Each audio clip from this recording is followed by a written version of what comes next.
kita nak bincang tentang pelembab muka. Okey, sebenarnya apa pelembab muka ni? Orang cakap kan, macam orang kata kulit wajah kita ni dah memang ada kelembapan. Alright, betul. Itu memang betul. Kita memang ada kelembapan semula jadi dekat kita punya layer of skin.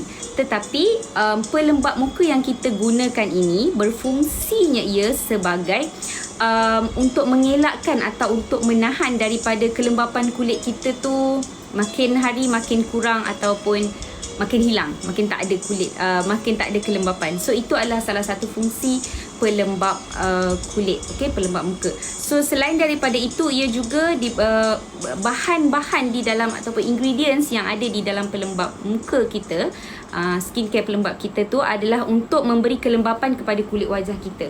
Yang mana yang dah hilang tadi, yang mana dah kurang tadi kan. So Waalaikumsalam Cik Kori, hai. So itu adalah fungsi ataupun apa tugas pelembab tu yang kita guna untuk setiap hari. Alright. So antara jenis-jenis pelembab muka yang ada seperti orang panggil moisturizer. Biasa kita tengok moisturizer kan. So dia ada banyak. Hydrating moisturizer, dia ada yang ultra weight, dia ada yang lightweight kan. So dia ikut jenis, dia memang akan ikut jenis. Kita kena pilih pelembab muka mengikut jenis kulit wajah dan juga mengikut bahan-bahan tu yang mana sesuai tak dengan kulit wajah kita. Ada orang dia kulit wajah kering, so dia akan cari yang tekstur dia memang ke arah creamy ataupun yang tekstur dia macam lotion, okay, which is dia punya high water and high water content tapi rendah oil content, macam tu. So dia oil dengan water sebenarnya tak sama tau. Minyak dengan kelembapan air dalam kulit wajah kita tak sama. Fungsi dia, tugas dia, apa semua benda tu, dia punya tekstur pun tak sama.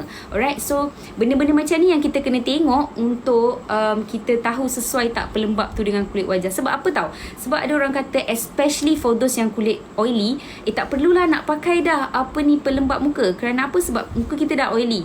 Macam Zura cakap tadi, oil dengan water berbeza. So kita kena ada kulit pelembab muka walau macam mana pun jenis kulit anda, walau berminyak macam mana pun kulit muka anda, anda harus ada pelembab. Kerana apa? Dalam skincare punya hukum hukum dia macam hukum karma. Dalam skincare punya step and routine, the basic one memang cleanser, toner, moisturizer and then sunscreen lah. Sunscreen is a must. So cleanser, toner, moisturizer itu adalah basic untuk skincare. Untuk mereka yang baru nak start skincare, untuk mereka yang nak jaga kulit wajah, so itu adalah basic. Alright. Kerana itu adalah yang kita akan gunakan pagi malam secara rutin sehari-harian sampailah bila-bila. Okay. So macam Zura cakap tadi, kita ada beberapa jenis pelembab muka. Kita ada milky yang sedikit orang ada panggil lotion. Okay, so bila kita dengar tentang lotion tu, dia sedikit yang lotion ni berbentuk water dia tinggi, oil dia rendah. Biasanya yang tekstur dia yang macam, okay, contoh Zura tunjuk. Macam Zura menggunakan pelembab muka yang berbentuk lotion, which is lotion ni high water content tapi low oil content. So dia tinggi dengan air tetapi kurang ingredients untuk minyak. So dia adalah jenis lotion. So kita tengok sikit tekstur untuk moisturizer yang berbentuk lotion ataupun pelembab muka yang berteksturkan lotion. So ini adalah contoh dia. Alright. So selain daripada itu, kita ada hydrating light moisturizer, kita ada hydrating water gel, kita ada juga yang creamy punya ni biasanya untuk orang kulit kering lah. Biasa orang tahu kan kelembapan yang ada dalam moisturizer yang berbentuk creamy tu dia lebih lagi. Okay, so ada juga yang memilih untuk menggunakan moisturizer yang jenis water saja. Dia macam toner tu lah, macam Zura cakap tadi, dia toner and moisturizer 2 in 1. Alright. Tetapi toner yang ada sekali dengan moisturizer ni, so jenis moisturizer seperti ini dia perlu digunakan banyak kali. So tak boleh sekali. Macam contoh, okay, so Zura tunjuk contoh. Ini adalah pula contoh moisturizer yang sekali dengan toner. Alright, so dia lebih kepada air, dia berbentuk air. Okay, memang boleh digunakan especially for those yang memang ada masalah sensitive skin and also oily skin. So golongan dua jenis kulit ni memang sangat suka lah kalau jenis tekstur yang water ni, jenis yang 2-in-1 sekali dengan toner. Kerana apa? Kerana dia tak terlalu berat untuk kulit muka, and dia tak selesa kalau creamy tu letak dekat kulit muka dia. So dia gunakan ni. Cumanya apabila dia lepas gunakan cleanser, lepas tu dia spray dekat kulit muka, and then dia pakai sunscreen. So if dia berada di dalam tempat macam aircon ataupun aircon lah especially, so dia kena selalu bawa untuk dia selalu apply ataupun selalu gunakanlah untuk mereka yang menggunakan moisturizer jenis ni. So okay, antara 5 jenis, Zura dah sebut, antara 5 jenis lotion ataupun pelembap muka ni, insyaAllah kita akan huraikan satu-satu mengikut jenis kulit anda. Okay, start daripada normal, dry skin, oily skin and sensitive skin. InsyaAllah kita akan huraikan satu persatu mengikut ingredients apa semua. So basically ingredients yang ada dalam moisturizer ni, okay, Zura nak share adalah dia berbentuk yang banyak hyaluronic acid. Macam tu nanti Zura tulis. And biasanya pilihlah yang non-comedogenic, betul tak sebutan dia? Non-comedogenic, macam tu lah lebih kurang kan. So ia adalah macam hyaluronic acid ni, dia super ingredients yang untuk maintain kita punya kelembapan kulit, untuk maintain kita punya water content dalam kulit wajah. So insyaAllah nanti kita akan go one by one mengikut kulit muka anda, mengikut jenis kulit muka masing-masing lah untuk pelembap muka ni. Alright, so selain daripada itu, apa lagi nak cakap tentang pelembap kulit. Oh ya, semalam and sebelum ni Zura lupa nak cakap, especially untuk mereka yang ada masalah kulit sensitif, gunakan atau cari skincare yang ada tulis dermatologist tested ke dermatology tested, lebih kurang macam tu lah. Zura pun ingat lupa.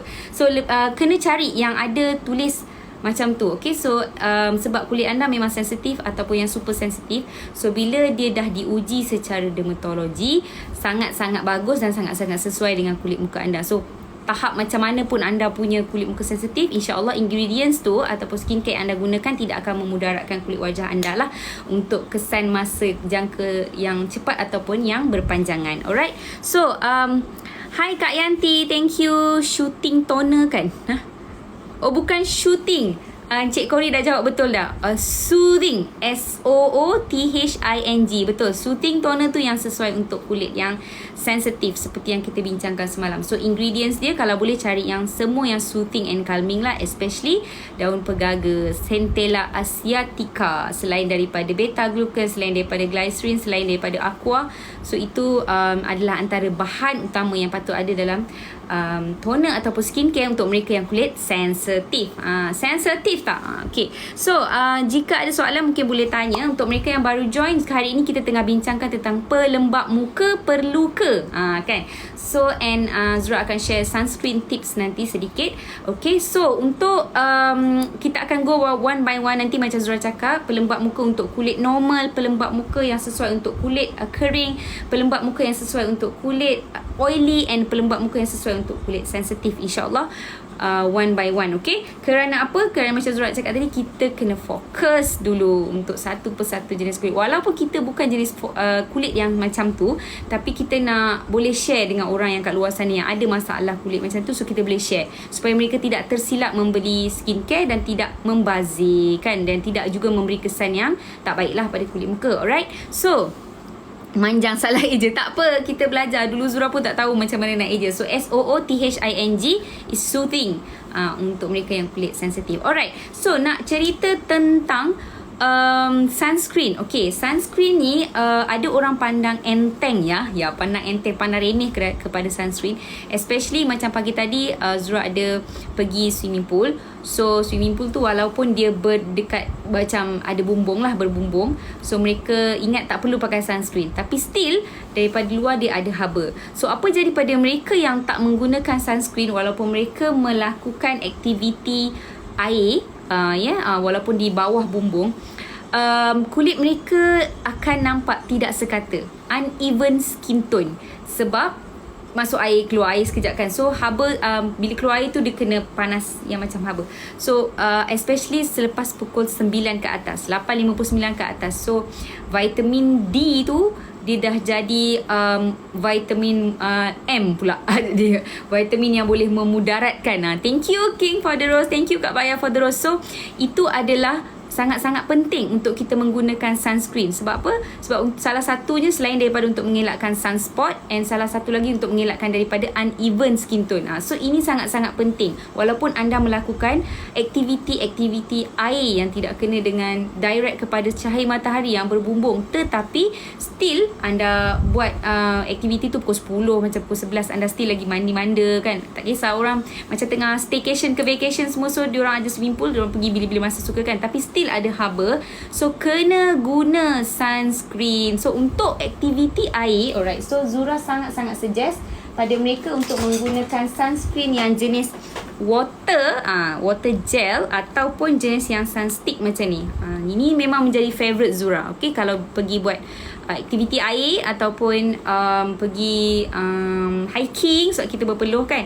So this sunscreen ataupun kita panggil sunstick sangat-sangat membantu supaya apa tahu. Satu, bila anda pakai ni, bila berpeluh dia akan keluar peluh yang normal.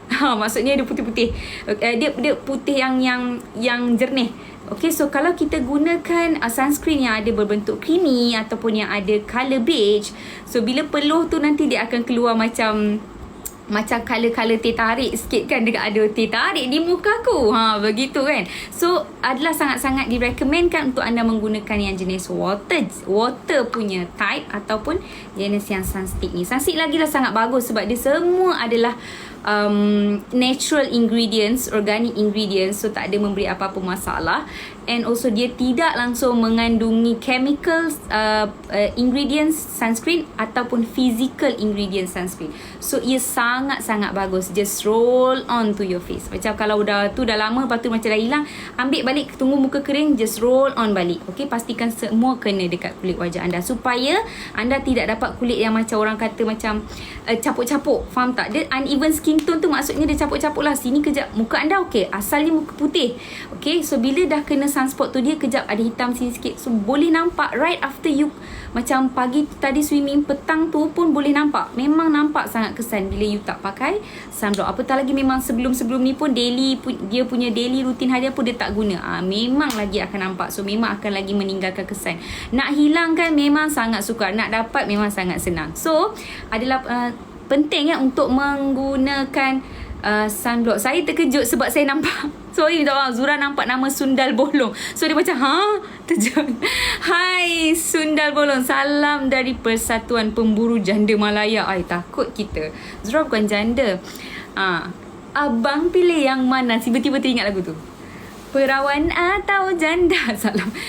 Seram lah awak ni Sundal Bolong satu. Okay, so hari ini kita tidak berbincang tentang janda. Kita berbincang tentang skincare ataupun tentang journey untuk mendapatkan kulit yang sihat. Alright, so hari ini kita bincang tentang pelembab muka secara keseluruhan. Apa fungsi dia tadi Zura dah share, apakah jenis-jenis type dia. InsyaAllah esok dan seterusnya Zura akan pergi one by one. Kerana apa tahu? Kerana pelembab muka ni penting. Please pelembab muka sebenarnya penting. Okay, so sunscreen tu sangat penting, tapi pelembab muka juga penting kerana dia adalah asas dalam skincare kita. If macam you pakai serum, you pakai essence, you pakai ampule, apa yang paling bagus sekalipun, if you punya kelembapan kulit tak ni pun tak guna juga the next skincare yang you pakai tu. So lotion ataupun moisturizer pelembab muka sangat-sangat, kalau tanya Zura personally, memang sangat perlu untuk digunakan sebagai keperluan seharian rutin skincare kita. Cumanya kita perlu tahulah mengikut kulit wajah kita bagaimana, bila nak ambil, apa ingredient, apa jenis,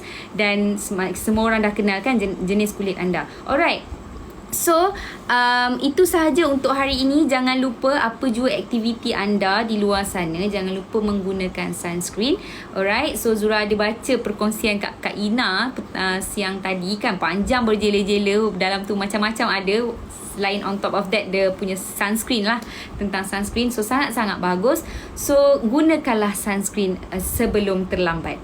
Gitu, macam pesanan penaja, gunakanlah sunscreen sebelum terlambat. Saya Azura Aziz. Gitu. So jangan lupa pesan dekat semua orang untuk gunakan sunscreen. Okay, And macam biasa, jangan lupa be good to your skin. Macam Zura nak cakap, lupa lagi, Zura bukanlah doktor skin, doktor kulit atau dermatologist atau pakar ke apa, tapi Zura pernah jadi beauty consultant juga and buat mobile spa, buat facial muka orang. And also Zura pernah berpengalaman mempunyai kulit wajah yang breakout sangat teruk, hasil daripada tak ada ilmu, hasil daripada pakai produk yang salah, hasil daripada tak pakai sunblock juga. Itu one off lah kan. So sangat-sangat penting supaya anda semua di luar sana tidak jadi seperti Azura yang dahulu, 2 tahun dahulu. So anda semua be good to your skin, because self-care always start with a good skincare. Alright, so bila anda baik, be good to your skin, then your skin akan be good to you back. Alright, so jangan lupa untuk menggunakan skincare anda, pelembab muka anda. InsyaAllah esok kita jumpa lagi dengan topik yang lebih details tentang pelembab muka untuk kulit wajah apa. So kena tunggu esok. Jangan lupa. Alright, thank you for sharing. Thank you Kak Baya for the heart, for the finger heart. So sebelum Zura terlupa, okay, Zura nak bagi tahu, Zura nak nyanyikan lagu. Semalam ada orang ingat, Zura lupa nyanyi lagu. So, bye Mama Ziza, thank you for join. Jangan lupa sebarkan kebaikan dan manfaat kalau ada. So hari ini Zura nak nyanyi lagu yang berkaitan dengan entah ada hari esok atau tidak. Macam itulah dia punya makna dalam bahasa Melayunya. Dalam bahasa Hindustannya, kal ho na ho. Okay. हर घड़ी बदल रही है रूप जिंदगी, चाहो है कभी कभी है रूप जिंदगी, हल पर यहाँ जी पर जियो जो है समा, kal ho na ho. So teruskan berbuat baik, tak kira bila, kerana kita tak tahu esok ada lagi ke tak untuk kita. Alright, so jumpa lagi esok insya-Allah 8:30 malam dengan topik yang menarik dengan skincare. Jangan lupa, temu janji kita 8:30 malam. Ulang banyak kali ni, kempen, okay? Jangan lupa pakai sunscreen juga. Be good to your skin. Jumpa esok. Assalamualaikum. Bye.